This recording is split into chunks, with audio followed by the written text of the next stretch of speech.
Record dulu. Oke. Nah, jadi ini aktivitas elektrokimia bagian pertama ya. Nanti minggu depan kita mempelajari aktivitas keseimbangan elektrokimia bagian kedua. Oke, nah jadi kalau kita berbicara elektrokimia, elektrokimia itu berarti ada dua elektrodanya, ya, atau kita sebut sebagai konduktor logam. Nah, lalu biasanya kita akan celupkan si konduktor tersebut dengan larutan. Nah, larutannya itu biasanya kita sebut sebagai larutan elektrolit. Nah, si larutan elektrolit ini kita sebut sebagai konduktor ionik, ya. Nah, si konduktor ionik ini dapat berupa larutan, dapat berupa cairan, dapat berupa padatan. Oke, nah jadi ini yang kita pelajari pertama, bahwa sel elektrokimia ada dua elektroda. Nah, pertama dia konduktor logam, lalu dia harus bersentuhan dengan elektrolit. Nah, elektrolit ini kita sebut sebagai konduktor ionik. Nah, si konduktor ionik ini dapat berupa cairan, larutan, atau padatan. Nah, si elektroda dengan elektrolit ini dia ada tempatnya masing-masing ya, berarti ada kompartemennya. Nah, jadi karena biasanya elektrokimia itu kan berarti kita akan mengalirkan arus listrik ya. Nah, ketika kita mengalirkan arus listrik karena ada elektrolit, nah elektron itu bisa bergerak dari satu elektroda ke elektroda berikutnya. Nah, jadi makanya biasanya ada kompartemen dari si elektroda tersebut ya.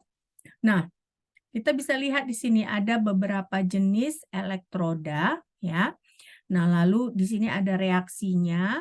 Nah, lalu ada pasangan redoksnya dan ada setengah reaksinya. Nah, kalau saya pribadi, saya nggak tahu dengan kalian, sampai sekarang bagi saya mempelajari elektrokimia ini termasuk mata kuliah yang menurut saya kalau kalian ada penelitian gitu ya, penelitian yang miskonsepsi. Nah, elektrokimia ini juga salah satu mata kuliah yang saya rasa sering terjadi miskonsepsi ya. Jadi bagi saya pribadi ini perlu saya juga perlu mendalami lebih jauh gitu. Apalagi kalian yang mungkin mendapatkan ini terakhir mungkin di pelajaran kimia umum ya. Atau keseimbangan kimia adalah sedikit kita sentuh ya tentang keseimbangan elektrokimia. Nah, jadi sini kita lihat jenis elektroda ini pertama ada logam. Nah, berarti kalau ada logam ada ion dari logam. Nah, ya, jadi biasanya lambangnya M. Nah, dalam kurung S itu solid ya kan? Nah, si ion logam ini biasanya dia dalam bentuk larutan. Nah, makanya biasanya M+. Dan dalam kurung aqueous ya. Nah, ini dia berarti M-nya yang dalam bentuk solid, dalam bentuk padatan ya. Nah, biasanya pasangan redoksnya itu M+ dengan M ya. Ingat kalau elektrokimia itu berarti kan ada reaksi redoks di situ, ada reaksi reduksi, ada reaksi oksidasi. Nah, karena itu reaksi setengah reaksinya berarti M+ aqueous ditambah elektron. Nah, dia menjadi M solid. Ya, di mana di sini kan ini biloxnya adalah 0, ya kan? Di sini biloxnya adalah +1. Bilangan oksidasinya. Nah, lalu ada lagi juga jenis elektrodanya itu adalah gas. Nah, kalau jenis elektrodanya gas, berarti kalau kita lihat di sini platinum ini adalah metal, tapi ingat platinum ini dia adalah metal yang inert atau metal yang tidak bereaksi. Nah, karena itu kalian lihat di sini yang dia mengalami proses redoks itu adalah gasnya. Ya, gasnya. Nah, kalian bisa lihat di sini platinum solid. Nah, dia gasnya elektrodanya adalah X2. Nah, ini kan dalam kurung gas. Nah, dia bisa dalam bentuk X+ ya. Berarti kalau dalam bentuk X+ dia mengalami oksidasi. Nah, lalu di sini juga bisa platinum solid. Nah, lalu X2 gas, nah tapi dia mengalami proses reduksi. atau X negatif ya, aqueous. Nah, jadi di sini pasangan redoksnya dia X plus dengan X2. Nah, sementara yang di sini X2 dengan X negatif. Nah, kalau kalian lihat di sini kita masing-masing pasangan setengah reaksinya adalah X plus aqueous ditambah elektron, nah dia menjadi setengah X2 gas. Nah, satu lagi dia setengah X2 gas ditambah elektron, nah dia menjadi X negatif aqueous ya. Oke. Nah, lalu ada logam atau garam yang tidak larut. Nah, logam atau garam yang tidak larut itu kalau kalian lihat di sini dia M solid. Nah, ini dia logam atau garam yang tidak larutnya yang di tengah MX. Nah, solid lalu X negatif aqueous. Nah, sementara pasangan redoksnya adalah MX strip M, X negatif ya. Nah, setengah reaksinya adalah MX solid ditambah elektron menjadi M solid ditambah X negatif aqueous. Oke. Nah, lalu ada juga dia jenis elektroda yang merupakan redox. Nah, makanya di sini platinum solid ya, ini inert ya. Jadi ini M plus aqueous, M2 plus aqueous ya. Nah, jadi M2 plus lalu M plus. Nah, reaksi setengah reaksinya adalah M2 plus aqueous ditambah elektron menjadi M plus aqueous. Nah, inilah yang kalian jadikan pedoman untuk mengerti bagaimana varietas dari si elektroda tersebut. Ya. Kalau kalian mau ambil fotonya, silahkan ya. Atau kalian mau screenshot tabel ini, kalau terlalu lama nyatat, silakan di screenshot. Oke, sudah di screenshot? Sudah? Ya, saya anggap sudah ya, kalian tidak menjawab. Oke, sudah? Oke. Nah, sekarang logam lembam. Nah, kita sebutkan logam lembam atau logam inert. Nah, logam lembam atau logam inert ini dia tidak bereaksi. Nah, makanya di sini disebut bahwa si logam inert ini tidak bereaksi tetapi hanya bertindak sebagai sumber elektron. Nah, artinya di sini dia hanya memberikan elektron tetapi dia tidak ikut bereaksi. Nah, biasanya kita bisa menganggap si logam inert ini atau logam lembam ini sebagai katalis agar reaksi pada elektroda tersebut dapat berjalan ya. Nah, jadi inilah dia alasannya kenapa kita menggunakan si logam lembam.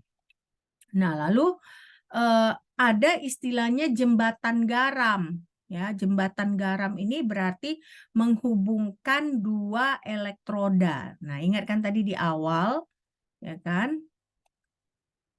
Di awal kan tadi kita sudah pelajari bahwa elektroda itu, sel elektrokimia ada terdiri dari dua elektroda atau konduktor logam. Nah, si konduktor logam ini bisa dihubungkan dengan yang namanya jembatan garam, ya, jembatan garam, ya. Nah, jembatan garam ini, ya kan, biasanya mengandung larutan elektrolit pekat. Contohnya apa? Contohnya adalah kalium klorida. Nah, kenapa harus dihubungkan si dua elektroda ini?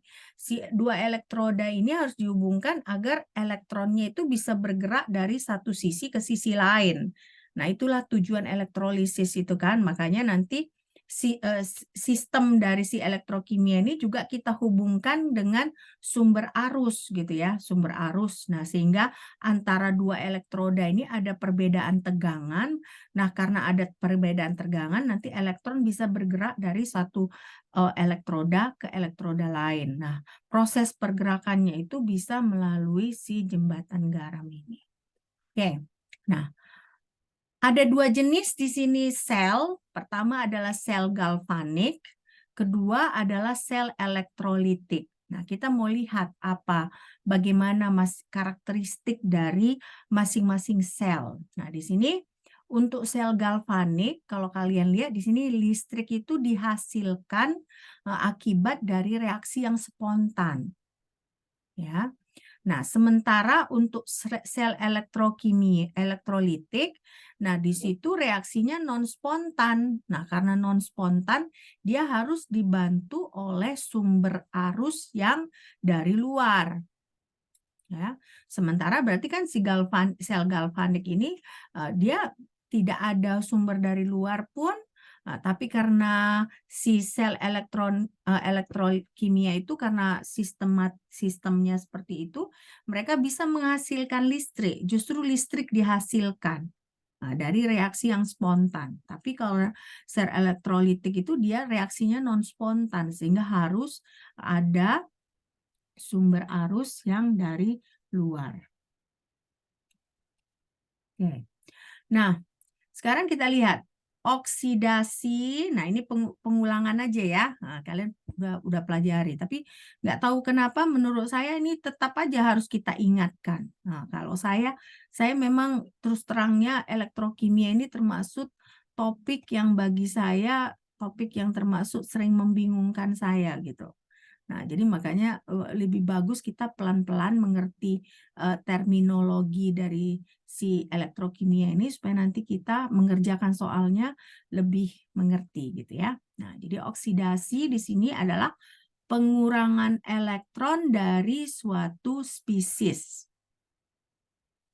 Nah, sementara reduksi itu adalah penambahan elektron ke suatu spesies. Berarti kalau oksidasi itu elektron berkurang, otomatis bagaimana bilangan oksidanya? Untuk reaksi oksidasi pada spesies yang berkurang elektronnya itu, bagaimana bilangan oksidasinya? Meningkat, Ma'am. Meningkat ya. Nah, lalu reduksi ada penambahan elektron ke suatu spesies. Nah, akibatnya berarti bilangan oksidasinya bagaimana? Menurun. Menurun ya. Nah, jadi redox reaction berarti reaksi redox ini adalah reaksi di mana ada transfer elektron dari satu spesies ke spesies lain. Makanya dibutuhkan konduktor logam tadi kan. Kenapa dibutuhkan konduktor logam tadi? Karena kita membutuhkan elektron di situ, ya. Nah, kenapa? Karena ternyata di sel elektrokimia itu ada reaksi redox. Nah, pada reaksi redox itu ada transfer elektron dari satu spesies ke spesies lain. Nah, pada transfer elektron ini biasanya akan disertai oleh peristiwa lain, seperti transfer atom atau transfer ion. Ya, nah, jadi biasanya itu efek dari si transfer elektron itu adalah perubahan dari jumlah oksidasinya. Makanya tadi saya tanyakan ke kalian kan, kalau misalnya reaksi oksidasi, bagaimana bilangan oksidasinya? Kalau reaksi reduksi, bagaimana? Nah, gitu ya. Nah, jadi kalau bisa, makanya di sini dia efek dari si transfer elektron itu adalah perubahan jumlah oksidasi dari suatu unsur. Oke. Nah, ini ada reduktan versus oksidan. Nah, jadi perlu dibedakan ya, reduktan versus oksidan. Nah, reduktan itu kita sebut juga sebagai agen pereduksi.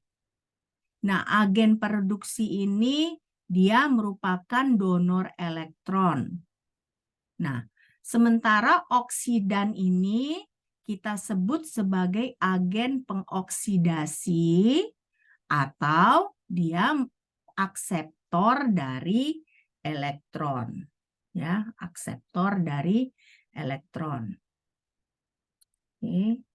Nah, jadi kesulitan dari elektrokimia ini karena banyak istilah-istilahnya yang juga kita harus mengerti gitu ya. Sebelum maka nanti di akhir perkuliahan saya akan memberi kita akan mengamati satu soal yang mudah-mudahan akan membuat kalian mengerti gitu ya. Oke. Nah, sekarang reaksi redoks ya kan? Setiap reaksi redoks itu ya kan merupakan perbedaan dua reaksi setengah ya, dua reaksi setengah reduksi. Nah, berarti dia nanti secara konseptual ada perolehan elektron. Nah, ya. Jadi kan nanti kan gini, ada dua setengah reaksi. Nah, dari dua setengah reaksi itu bisa dijadikan maksudnya ditambahkan atau dikurangkan. Jadi dia nanti bisa jadi satu reaksi. Nah, satu reaksi itu kita sebut sebagai reaksi redoks ya. Nah, pasangan reaksi redoks itu ya kita sering lambangkan sebagai oks atau red. Nah, oks ini berarti yang oksidasi, red ini berarti reduksi. Nah, jadi kalau yang setengah itu kita reaksi setengah reduksi kita tulis seperti ini, oks ditambah Fe negatif menjadi redoks, menjadi reduksi red ya. Nah, jadi ini oksidasi, ini reduksi. Nah, ini V-nya ini dia merupakan koefisien stoikiometrinya. Nah, nanti kan kalian bisa lihat dalam beberapa reaksi setengah reaksi reduksi ya, kalian bisa lihat bahwa selalu akan ada koefisien stoikiometri. Nah, dari situ juga kita harus perhitungkan ketika kita mau membentuk reaksi penuhnya ya. Nah, ini kita lihat. Ini pelarutan perak klorida dalam air. Ini kan silver chloride. Nah, perak klorida dia solid. Nah, dalam air dia menjadi silver plus Ag plus aqueous ditambah Cl negatif aqueous. Yang ini bukan merupakan reaksi redoks. Ya, bukan merupakan reaksi redoks. Ya.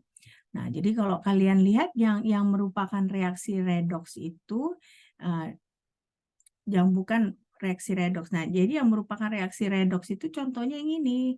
Nah, Ag plus aqueous tambah elektron. Nah, dia menjadi Ag plus atau AgCl S tambah elektron menjadi Ags tambah Cl negatif. Jadi kalau yang ini bukan reaksi redoks, tapi kalau seperti ini kita bisa sebut sebagai reaksi redoks. Ya. Kenapa? Karena dari sini kan kita bisa tahu misalnya di sini kan Ag-nya plus 1. Nah, di sini dia jadi Ag 0 ya kan, biloxnya di sini 0, di sini plus 1. Nah, berarti dia dari plus 1 menjadi 0, berarti berkurang ya.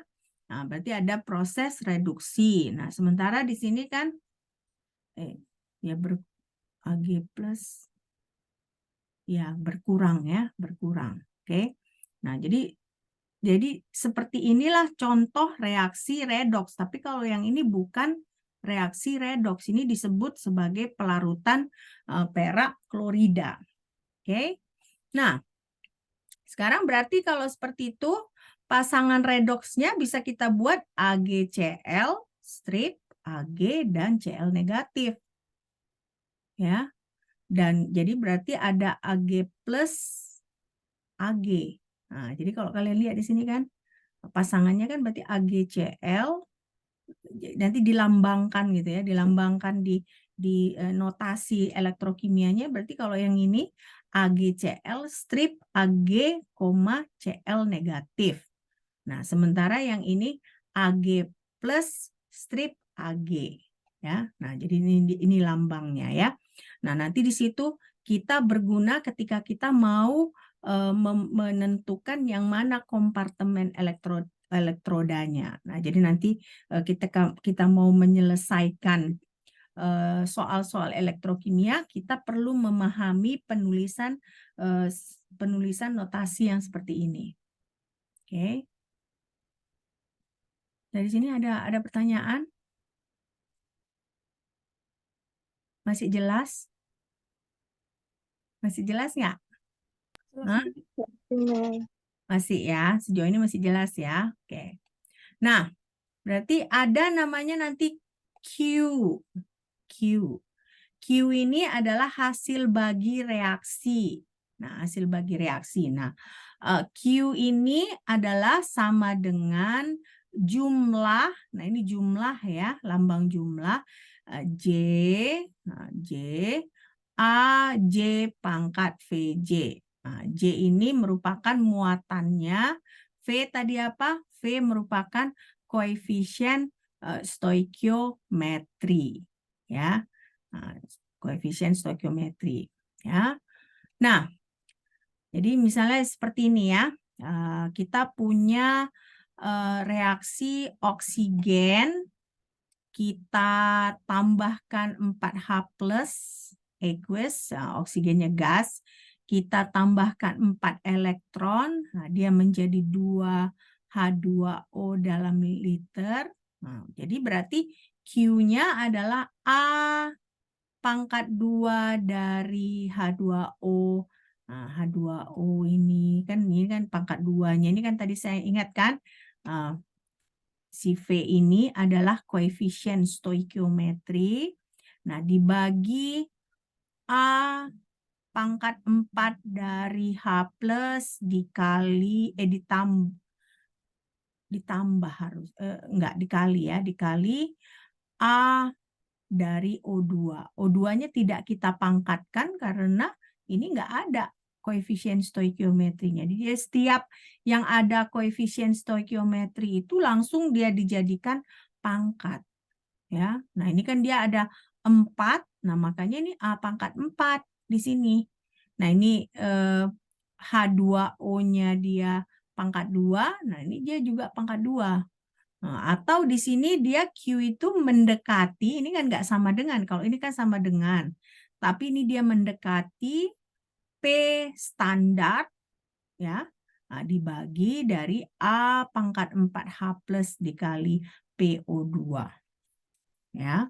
Nah, inilah ilustrasi singkat kita untuk menentukan bagaimana hasil bagi reaksi untuk reaksi oksigen ditambah dengan H+ dan 4 elektron. Oke. Oke, saya kasih waktu kalian sebentar untuk mengamati beberapa hal yang sudah kita pelajari tadi, ya, karena kalau saya ngebut nanti kasihan juga kalian, kan? Saya kasih waktu kalian untuk mengamati ini.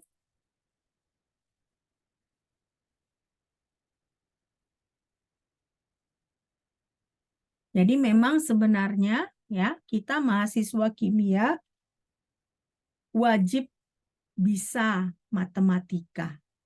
Ya, karena hampir semua mata kuliah kita menggunakan metode matematika untuk penyelesaiannya, ya. Mulai dari apa? Analitik. Analitik pakai matematika juga, ya kan? Bagaimana kimia fisika? Kimia fisika juga. Ya, jadi hampir semua kuliah kimia kita ini menggunakan matematika. Nah, jadi sebenarnya memang kalian harus pahami metode-metode matematika.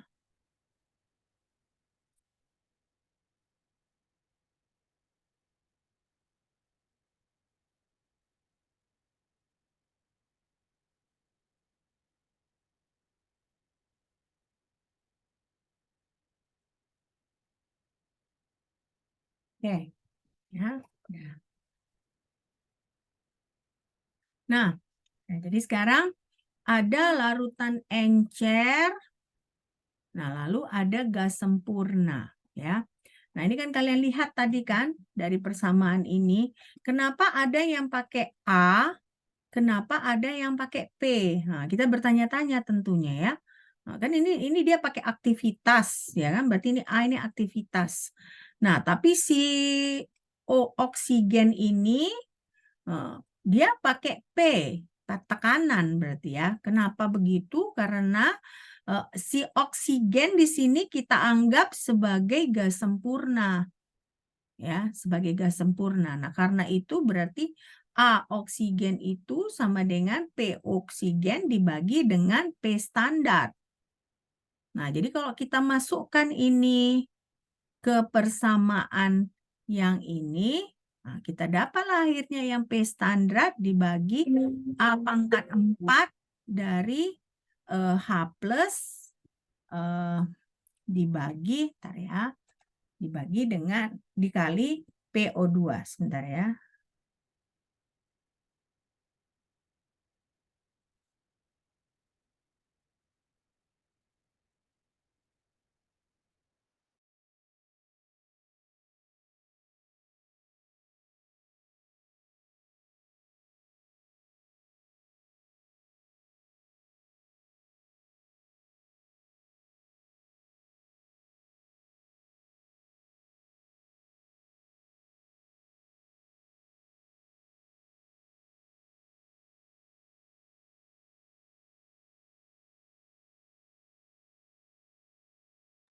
Oke, ya. Jadi maka kenapa ini tadi dia berubah ya, berubah dari aktivitas menjadi tekanan karena di sini kita tahu si oksigen ini dia berperilaku seperti gas sempurna. Oke. Nah, sekarang kita sudah pelajari notasi-notasi, definisi-definisi. Nah, jadi sekarang kita tahu sebenarnya pada sel elektrokimia itu reaksi redoks yang terjadi. Ya, jadi total reaksi itu merupakan reaksi redoks. Artinya apa?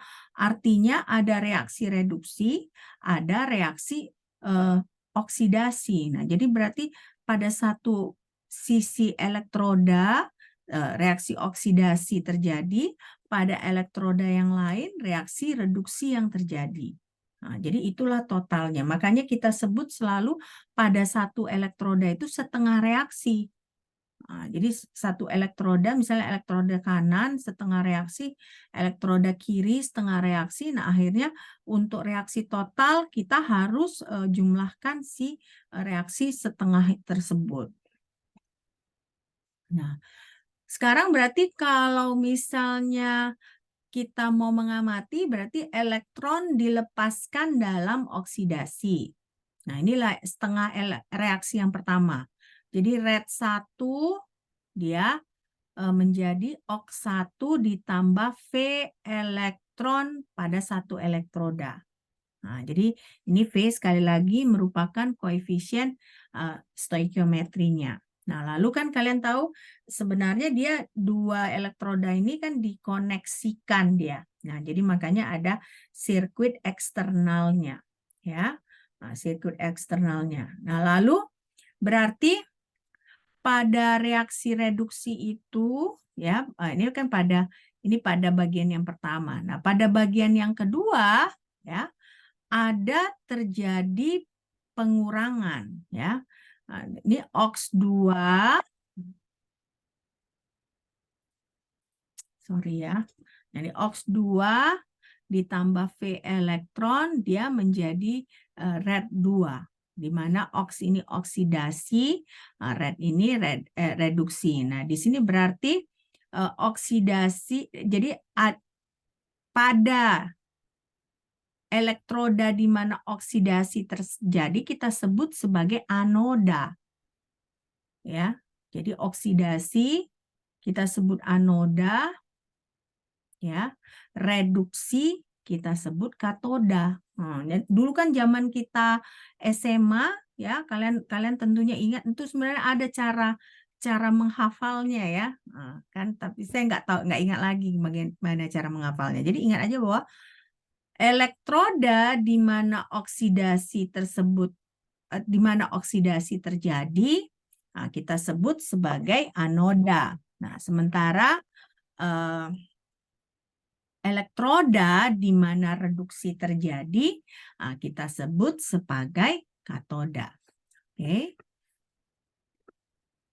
Nah, itu baru nih masuk lagi kita ke sel galvanik. Sel galvanik tadi apa? Bagaimana? Coba ada yang ingat nggak? Bagaimana sel galvanik tadi? Apa bedanya dengan sel elektrolitik? Sel galvanik terjadi secara spontan. Nah, jadi sel galvanik itu terjadi reaksi spontan sehingga dia justru menghasilkan listrik. Nah, berbeda dengan sel elektrolitik, dia itu reaksinya non spontan, jadi dia membutuhkan listrik dari luar, ya. Nah, di sini berarti dalam sel galvanik ini si katodanya ini potensinya lebih tinggi daripada anoda. Nah, akibatnya apa? Akibatnya spesies mengalami pengurangan. Nah, lalu berarti si OX2 ini menarik elektron dari elektrodanya. Nah, ini kita sebut sebagai katoda. Nah, jadi akibatnya muatan positif ada di atas dari si elektroda tersebut. Nah, ada gambarnya ini ya. Nah, sementara di anoda ini akan ada reaksi oksidasi. Nah, dia menghasilkan transfer elektron ke elektroda, sehingga muatan negatif relatif, ya, sehingga potensi rendah. Nah, jadi di anoda ini muatan negatifnya memberikan muatan negatif sesuai dengan potensi yang rendah. Sementara di sini meninggalkan muatan positif karena potensinya tinggi. Ya, nah jadi inilah yang terjadi dalam sel galvanik. Nah, ini kalau kita lihat nih gambarnya, ya. Nah, ini berarti oksidasi, nah ini reduksi, ya kan? Kalian lihat di sini ada anoda, nah ini ada katoda. Katoda itu dia lambangnya apa di sini? Lambangnya positif, ya kan? Sementara anoda itu lambangnya adalah negatif, ya. Nah, anoda itu lambangnya negatif. Nah, kalau kalian lihat di sini kan berarti geraknya dari mana kan? Geraknya ini kan ada dari sini, ya kan? Baru ke sini, baru ke sini, ke sini, ke sini. Jadi ada arahnya gitu ya. Nah, makanya antara anoda dengan katoda itu harus ada perbedaan potensial. Nah, ada perbedaan potensial agar bisa ada pergerakan elektron. Nah, tanpa ada perbedaan potensial nggak akan bisa terjadi reaksi elektrokimia ini ya. Nah, jadi di sini reaksi spontan ya, elektron disimpan dalam satu elektroda. Berarti di situ di tempat disimpannya elektron itu merupakan tempat oksidasi atau anoda. Nah, lalu dia bergerak, dia pergi ke katoda. Nah, ya, dia bergerak dan pergi ke katoda. Makanya ada pergerakan kan? Bergerak gini, ya kan, ke sini dia. Oke. Nah, jadi di sini proses oksidasi, di sini proses reduksi.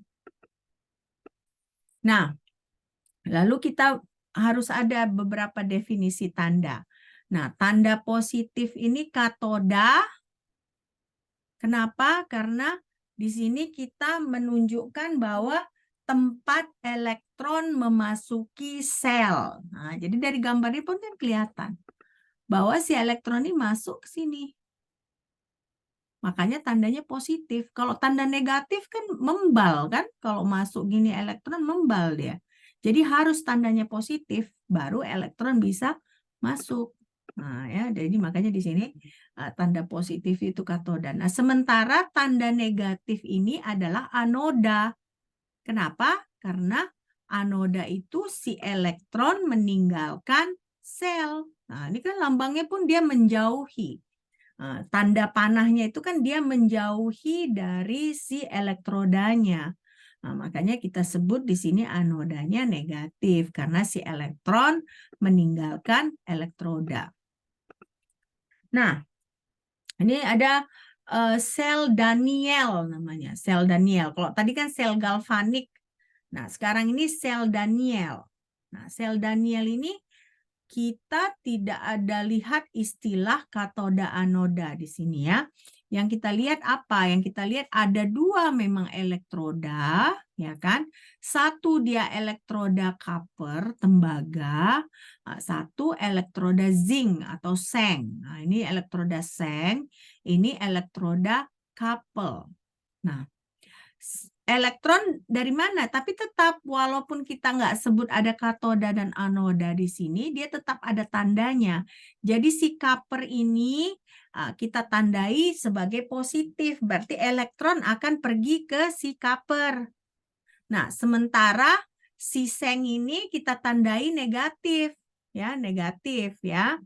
Negatif. Nah, berarti tetap aja di sini ada dijelaskan bahwa berarti di sini ini kan si seng ini dia dalam satu pot, ya kan? Potnya ini dia mengandung zinc sulfate.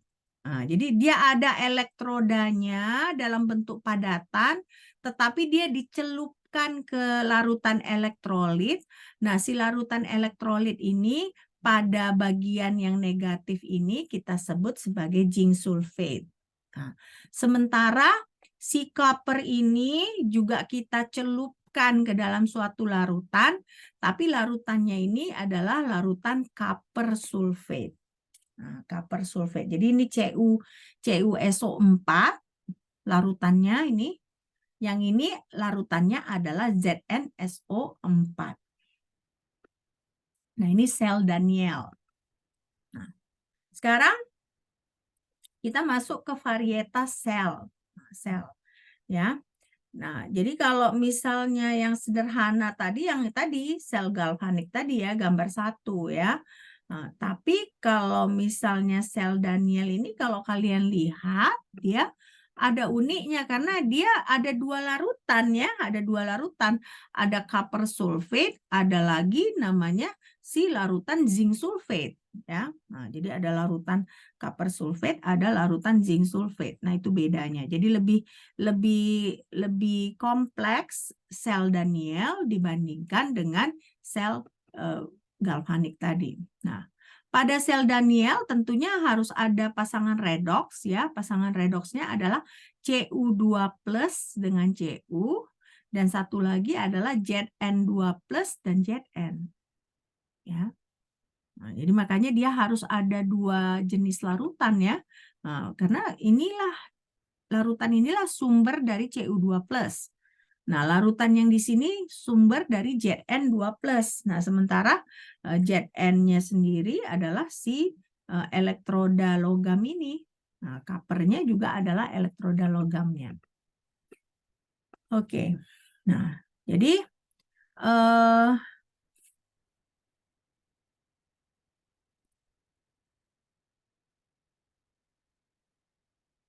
nah, ini ada sel konsentrasi elektroda. Nah, jadi berarti dalam sel konsentrasi elektrodanya itu berbeda ya. Berarti kenapa? Karena misalnya contohnya elektroda gas ini dia akan bekerja pada tekanan yang berbeda. Nah, lalu misalnya kalau kita punya merkuri, merkuri ini amalgam ya kan? Amalgam, apa itu amalgam? Amalgam itu apa? Bisa kita sebut merkuri sebagai cairan. Ada yang pernah lihat logam merkuri nggak? Gimana bentuknya logam merkuri? Cair, Man. Cair. Tapi gimana? Dia cair memang cair kayak air atau bagaimana?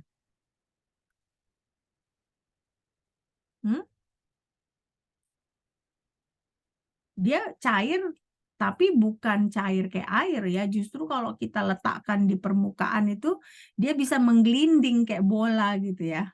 Nah, tapi jangan sekali-sekali dipegang karena itu berbahaya ya. Nah, jadi makanya kita sebut itu sebagai amalgam ya, amalgam. Nah, lalu di sini kita sebut sebagai potensi persimpangan cair. Nah, potensi persimpangan cair ini lambangnya adalah ELJ. Nah, ELJ. Nah, ini bagaimana dia? Karena kalian ingat kan pada sel Daniell itu contohnya dia ada dua jenis larutan kan? Ada 2 jenis larutan. Nah, jadi pertemuan, maksudnya kontak antara 2 jenis larutan itu kita sebutlah sebagai potensi persimpangan cair, ya. Nah, jadi memang khusus ini untuk sel Daniell yang mempunyai 2 jenis larutan. Nah, jadi antara 2 jenis larutan itu ada pertemuan antarmukanya. Nah, pertemuan antarmuka itu akan mempunyai perbedaan potensial. Nah, perbedaan potensial ini kita sebut sebagai potensi persimpangan cair. Nah, jadi ada lagi juga misalnya potensi persimpangan cairnya, misalnya kita punya asam klorida, tapi misalnya sama jenisnya asam klorida, tapi dia berbeda konsentrasi. Nah, jadi bisa juga kita hitung potensi persimpangan antara asam klorida yang konsentrasinya berbeda. Nah, berarti di sini di persimpangannya, ya, di pertemuannya itu, di pertemuan antarmuka si 2 larutan dengan berbeda konsentrasi tersebut, H plusnya ini akan bergerak ke larutan yang lebih encer. Nah, lalu si Cl negatif ini dia mengikuti. Berarti pergerakannya itu dari larutan pekat ke larutan yang lebih encer. Nah, siapa yang bergerak duluan? Yang bergerak duluan adalah ion H+, karena ion H+ itu kecil dan tentunya dia bisa bergerak duluan, dan lalu diikuti oleh ion Cl negatif. Nah, akibatnya apa? Akibatnya akan terjadi potensial pada antarmuka dari 2 larutan yang berbeda konsentrasi tersebut. Ya, nah, inilah dia potensi persimpangan cair. Nah,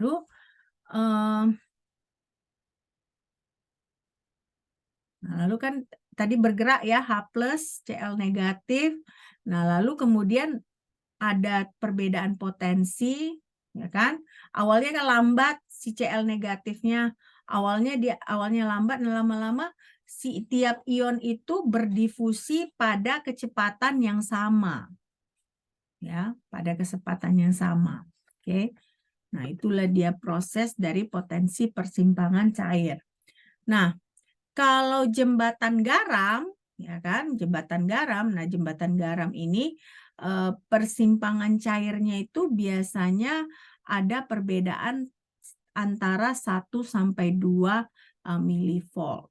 Nah, ya. Nah, jadi biasanya akan digabungkan dengan jembatan garam. Nah, ini ada gambar 3. Ada nggak ya? Saya buat.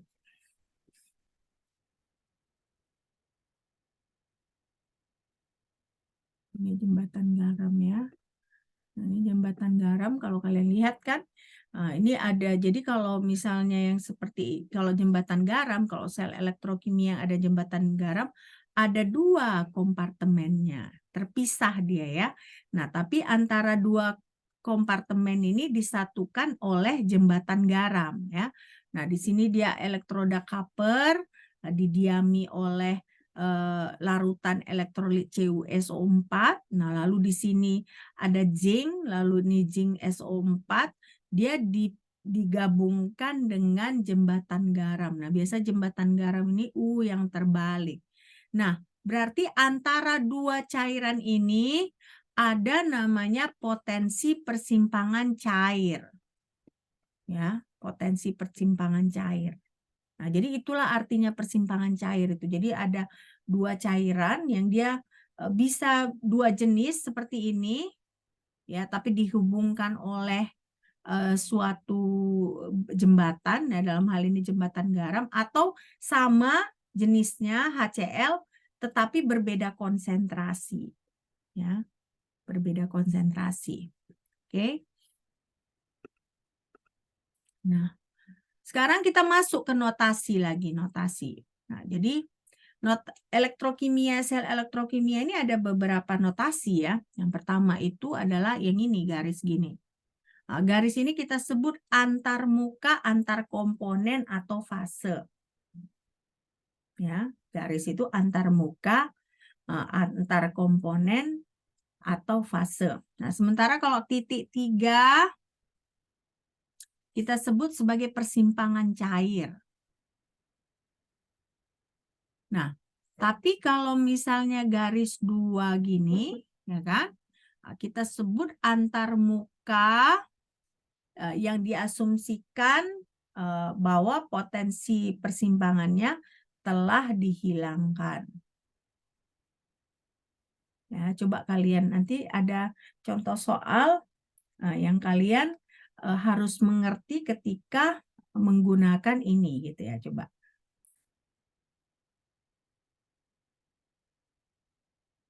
Oke.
Oke, ya.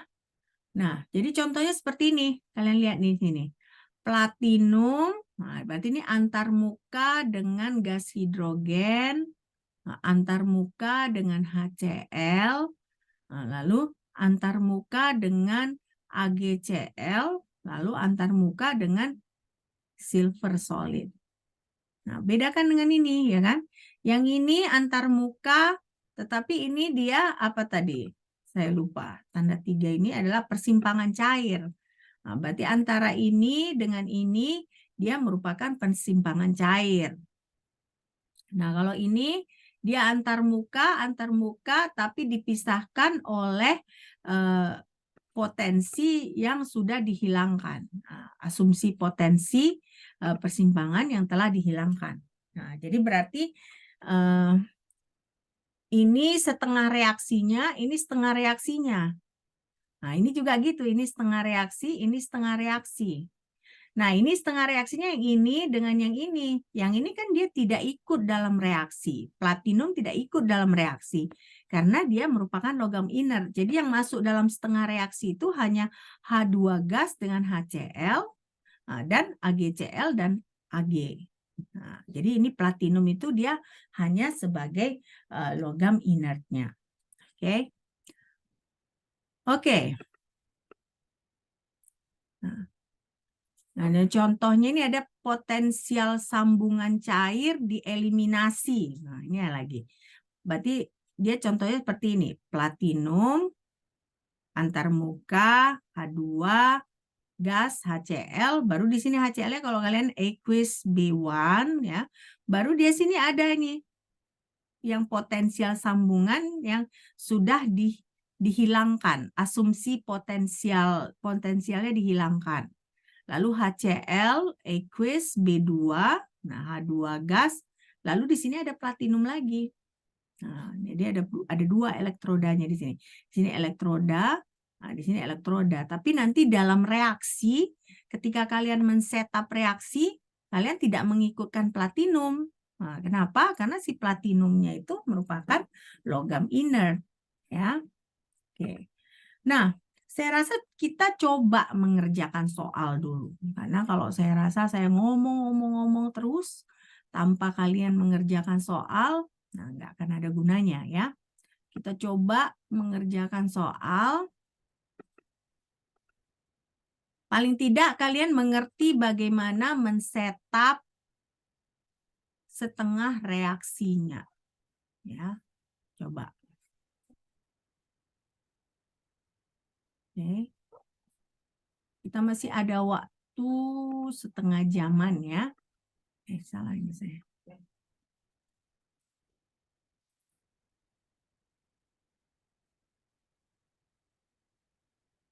ada banyak soal ini, kan? Jadi coba kita kerjakan. Coba ini kita kerjakan. Oke, jadi ada kita coba yang hal pertama yang kalian kerjakan, coba kalian tulis setengah reaksinya. Ya.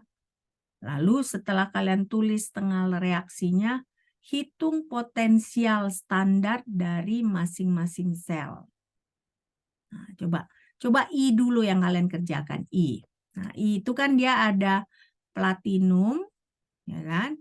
Baru ada Cl2 gas, baru ada HCl, lalu ada K2CrO4, lalu ada AgCr, lalu ada silver solid. Nah, berarti di situ elektrodanya adalah platinum dengan silver. Nah, bagaimana kita men-setup setengah reaksinya ini? Berarti yang mana? Platinum masuk nggak dia? Dalam setengah reaksi. Platinum masuk nggak?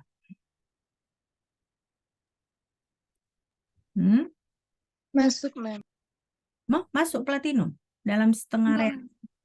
Hah? Vitaminer ya. Enggak lah, enggak masuk ya. Kenapa dia enggak masuk? Karena dia merupakan logam inert. Nah, jadi yang masuk yang mana aja? Berarti setengah reaksi yang pertama yang mana?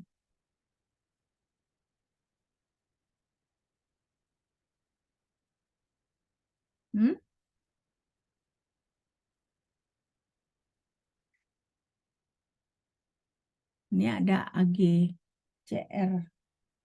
K2Cr, ini ada K2CrO4, ada Ag2CrO4. Nah, lalu ada silver, ya kan? Nah, jadi yang mana yang masuk? Coba bisa nggak kalian setup? Ya, nah itu sebenarnya ya kalian butuh informasi dari textbook ya. Makanya saya bilang selalu ada beberapa bagian yang kalian butuh informasi dari textbook. Ntar dulu, saya buka dulu textbooknya.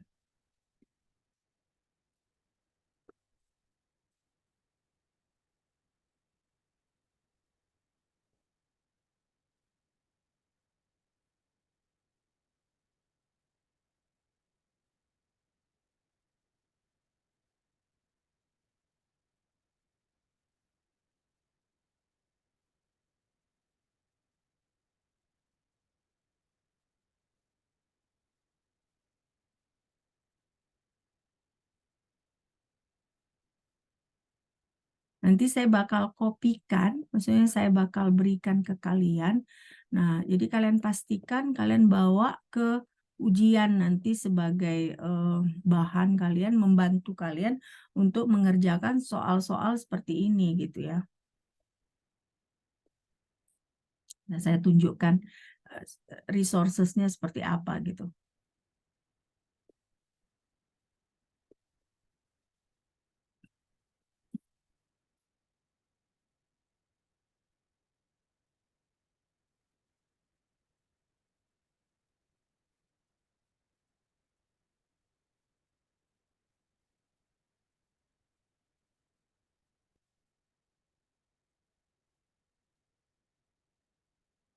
Oke. Nah, jadi sebenarnya yang kalian butuhkan adalah tabel-tabel yang seperti ini. Bukan ini. Tabel-tabel yang yang ini, ya kan? Nah, kalian lihat ya. Nah, ini kan ada electrochemical order ya, standar electrochemical order. Oke. Nah, jadi ini yang kalian butuhkan. Coba kalian catat dulu soalnya ini ya. Terus kita nanti perhatikan yang mana kira-kira yang kalian perlukan. Oke.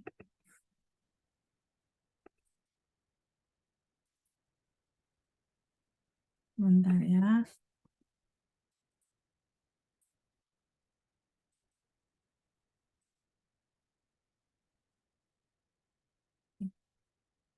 Ya, coba kalian tulis screenshot dulu ya soal ini. Coba kalian screenshot. Nah, lalu nanti, jadi ada 3 sel ini ya. 3 sel. Nah, lalu selanjutnya nanti biar saya tunjukkan yang resources-nya tadi, atau saya copy, ya, saya kirimkan ke kalian, supaya kalian bisa mengerjakan, ya.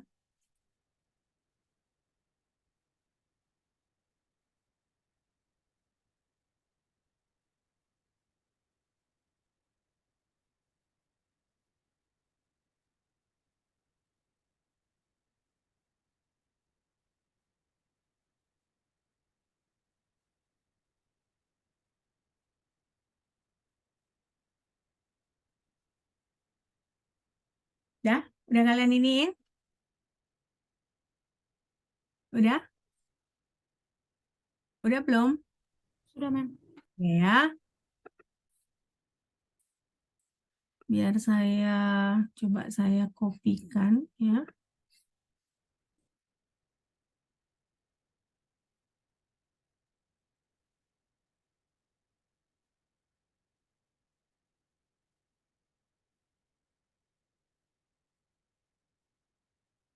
Gimana caranya saya mengkopikan? Oh, saya screenshot aja ya kali ya, biar kalian bisa ya. Bisa kalian. Saya screenshot ya.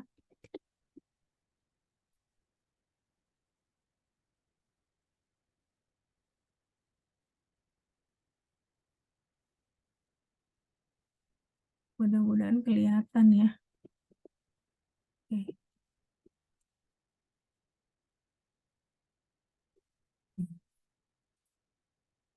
Saya screenshot ini. Nanti beritahu saya kalau nggak jelas ya. Mudah-mudahan jelas ini.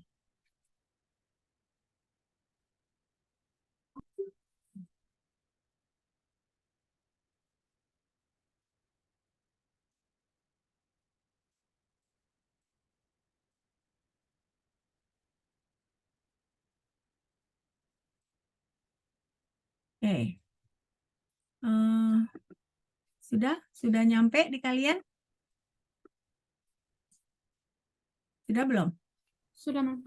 Ya, coba kalian lihat itu yang mana kira-kira kalian perhatikan, yang mana kira-kira kalian bisa kita batasin aja, coba kita kerjakan yang satu ini ya. Karena saya rasa nggak akan sempat kalau kita ngerjain semuanya. Nah, coba kalian kerjakan yang satu ini. Nah, kira-kira dari resources-nya itu yang mana bisa kalian pakai. Lalu kalian bisa nggak kalian setup setengah reaksinya? Berarti kalau setengah reaksinya, berarti satu ada reaksi reduksi, satu ada reaksi oksidasi, ya kan?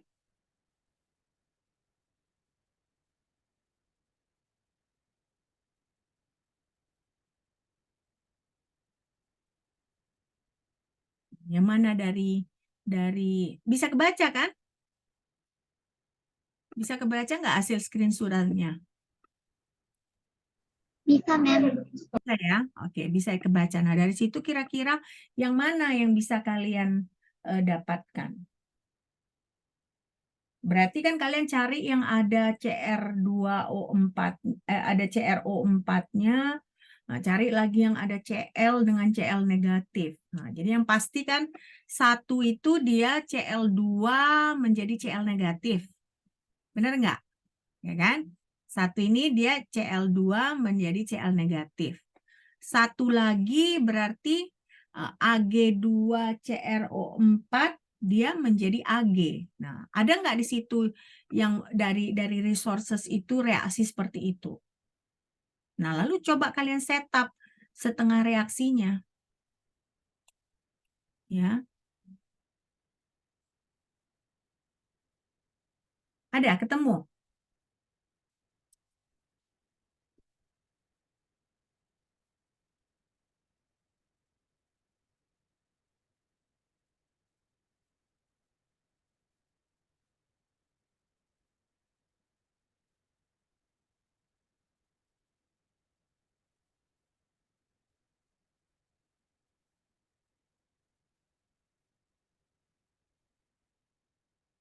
Kita perhatikan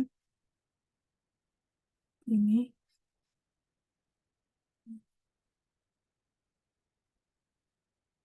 Nah, ini saya punya resources-nya, ya kan? Coba saya besarkan dikit, ya kan? Nah, kita cari ya. Tadi apa? Cl2 menjadi Cl negatif. Ini bisa nggak? Nah, bisa nggak itu? Cl2 berarti setengah reaksi yang pertama apa? Setengah reaksi yang pertama apa jadinya? Cl2 ditambah 2 elektron menjadi 2 Cl negatif. Ya, 2 Cl negatif. Aqueous, ya. Nah, ini dia reaksi yang kiri. Kiri nggak tadi? Kiri kan? Nah, soalnya kan dia sebelah sini tadi kan? Di sel itu kan dia sebelah kiri kan? Nah, berarti sekarang kita tinggal cari yang sebelah kanan. Yang sebelah kanan tadi ada apa aja? Kita cari berarti yang Ag2CrO4. Nah, ini. Bisa nggak yang ini? Bisa kan? Bisa nggak ini? Coba kalian cari. Berarti kalian tulis ini reaksi. Berarti dia yang bagian kanan dia Ag2 CrO4 tambah 2 elektron menghasilkan 2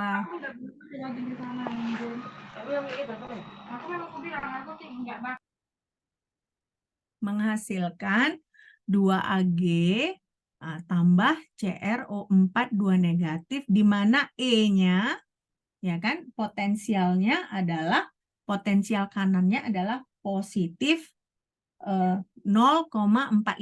Nah, itulah yang kanan, yang R. Nah, lalu yang kiri tadi apa? Yang kiri adalah Cl2 ditambah 2 elektron menjadi 2 Cl negatif, di mana E-nya adalah 1,36. Nah, untuk mendapatkan reaksi totalnya, kita tambahkan reaksi tersebut atau kita kurangkan?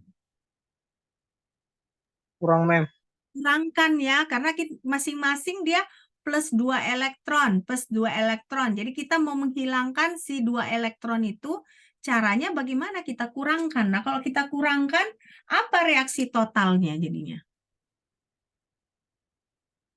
Bagaimana reaksi totalnya? Tadi siapa yang jawab? Alexander bukan yang jawab? Bagaimana reaksi totalnya jadinya, Alexander? 0,45 itu Mem dikurang 1,36 Mem. Nah, 0,45 dikurang 1,36 jadinya E-nya berapa? Jadi perbedaan potensial dari sel tersebut sama dengan minus 0,91 Mem.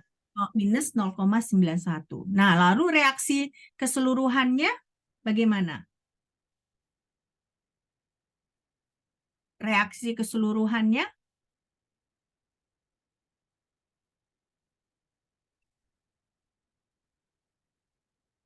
kalau sesudah kita kurangkanlah si setengah reaksi tersebut. Jadi hasilnya apa?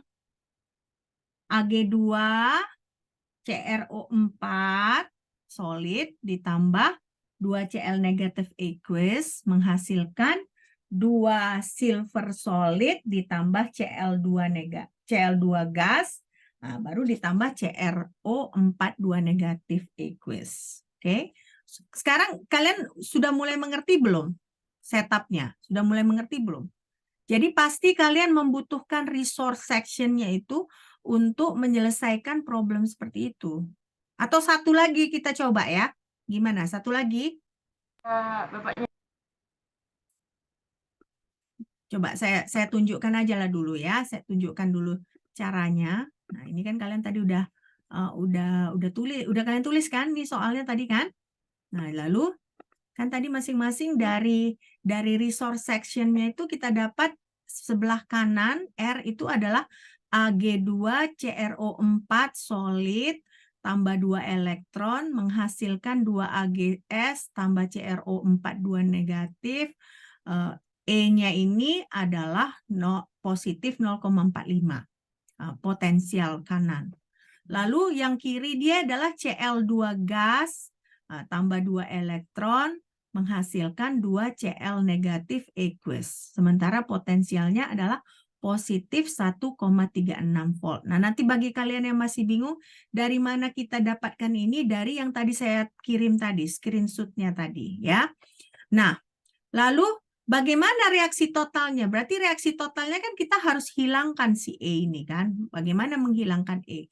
Berarti kita kurangkan. Nah, ketika kita kurangkan, hasilnya reaksi totalnya seperti ini. Ag2CrO4 ditambah 2 Cl negatif menghasilkan 2 AgS, ya kan? Tambah CrO4 2 negatif ditambah Cl negatif ditambah Cl.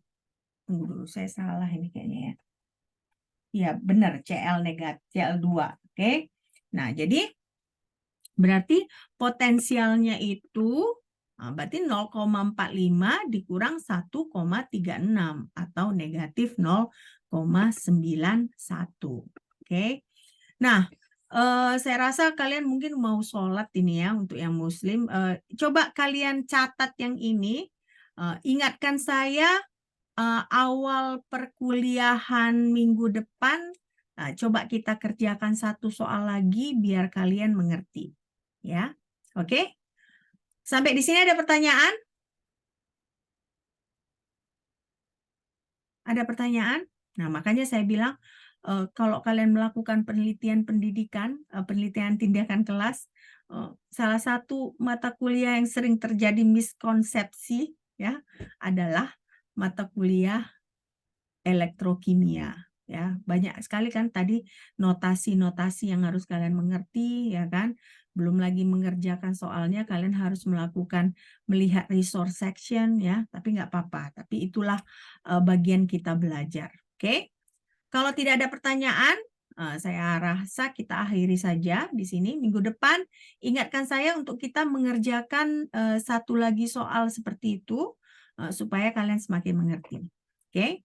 Kalau tidak ada pertanyaan lagi, saya akhiri kuliah ini. Sampai jumpa. Izin, Ya.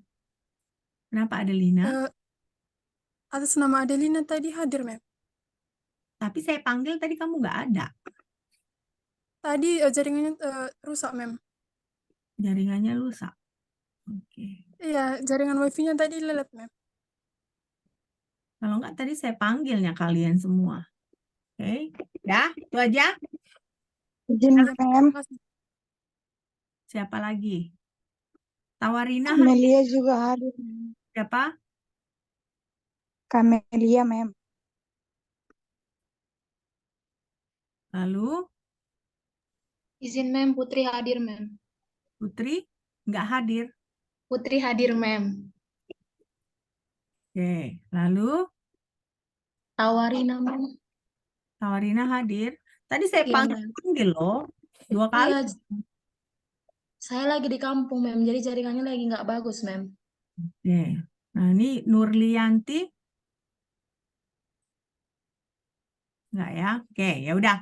Kalau begitu, kita akhiri perkuliahan kita. Sampai jumpa minggu depan. Oke, ingatkan saya untuk kita mengerjakan soal lagi supaya kalian semakin mengerti, paling enggak men-setup setengah reaksi dan menghitung potensi kimianya. Oke, bye.